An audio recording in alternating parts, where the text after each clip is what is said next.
So I want to show you these Austin peanut butter on cheese sandwich crackers. I love these. I've been using these for years.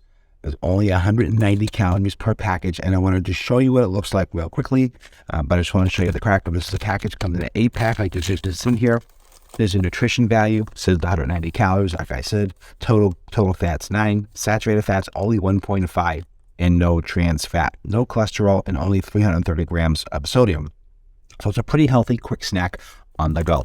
And to show you what it looks like real quickly, this is how they come in a package. That you can see here, there's a total of 2, 4, 6 in here for each package. Again, only 190 calories.